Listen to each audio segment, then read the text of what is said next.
बात कि भारत की न्याय पद्धति का नाश हो जाएगा तो भारतीय समाज टूट जाएगा।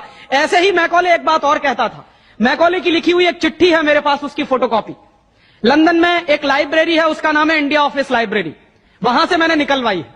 इंडिया ऑफिस लाइब्रेरी में से ऐसे कुछ 50,000 से ज्यादा डॉक्यूमेंट्स मैं निकाल के लाया और वहां के कई लोगों की मदद से हमने वो निकलवाए हैं। तो उनमें एक चिट्ठी है मैकॉले की, वो उसके अपने पिताजी को उसने लिखी है। जब वो यहां ऑफिसर बन के आया है तो मैकॉले क्या लिख रहा है कि भारतीय समाज को अगर बर्बाद करना है तो भारतीय न्याय पद्धति बर्बाद करो। तो वो करने के लिए उसने आईपीसी बना दिया, सीआरपीसी बना दिया, सीपीसी बना दिया और बर्बाद हुई। दूसरी बात वो कहता था कि भारतीय समाज को बर्बाद करना है तो भारतीय शिक्षण पद्धति का नाश करो। तो मैकॉले कहा करता था कि जो भारतीय शिक्षण पद्धति है, वो खुद मानता था इस बात को, यह दुनिया की सबसे ज्यादा विकसित और सबसे अच्छी पद्धति। क्या होता था, यहां गुरुकुल चलते थे, गुरुकुलों में विद्यार्थी पढ़ते थे और विद्यार्थी 20 साल तक, 25 साल तक ब्रह्मचर्य का पालन करते हुए शिक्षा ग्रहण करते थे, संस्कार मिलते थे और वो संस्कार लेकर समाज में जाते थे।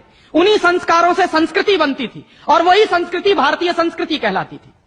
ऋषि थे, मुनि थे, बड़े बड़े ज्ञानी थे, महात्मा थे, वो गुरुकुलों को चलाया करते थे और सारे के सारे गुरुकुल जो चला करते थे उनमें वेदों का अध्ययन, पुराणों का अध्ययन, उपनिषदों का अध्ययन, जो भारतीय ज्ञान है, जो भारतीय मनीषा है, उन्हीं सबका अध्ययन संस्कृत के माध्यम से कराया जाता था।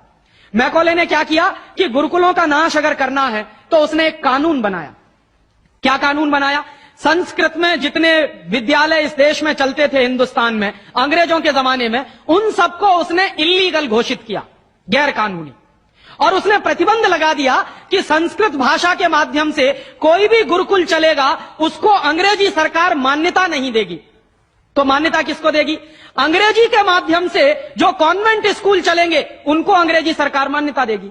और उसके लिए बाकायदा उसने कानून बनाया। उस कानून का नाम है इंडियन एजुकेशन एक्ट। और यह इंडियन एजुकेशन एक्ट लागू हुआ 1858 में, आज से लगभग 140 साल पहले।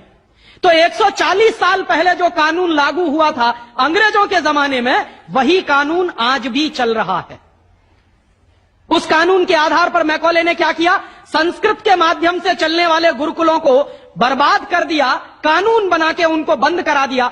जो उनमें अध्यापक होते थे, गुरु होते थे, उनको मार पीट कर अंग्रेजी सरकार जेल में बंद करती थी। जो विद्यार्थी अध्ययन के लिए जाते थे उनको रोक दिया जाता था, उनका अध्ययन ना होने पाए उसके लिए समस्याएं खड़ी की जाती थी। और दूसरी तरफ कॉन्वेंट स्कूल चालू कर दिए और उसमें अंग्रेजी के माध्यम से शिक्षण देना शुरू किया।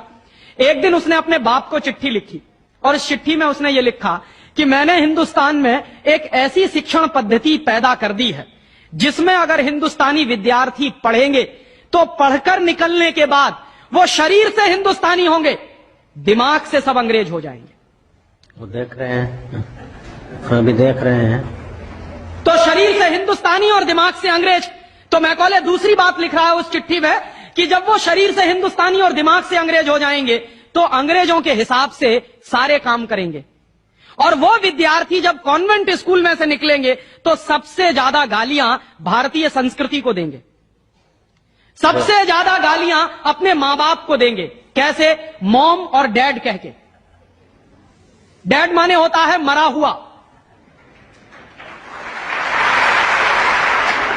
और मम्मी माने होता है शव।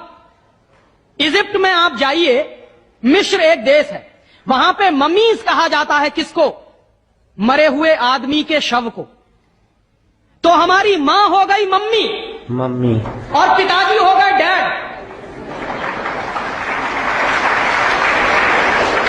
आया कहां से ये? मैकॉले ने डाल दिया हमारे दिमाग में। और मैं ये कहता हूं कि मैकॉले तो मर गया, उसका बाप भी मर गया, सब मर गए, भगवान उनकी आत्मा को शांति दे, लेकिन उसकी जो आत्मा है वो हम सब में प्रवेश कर गई है।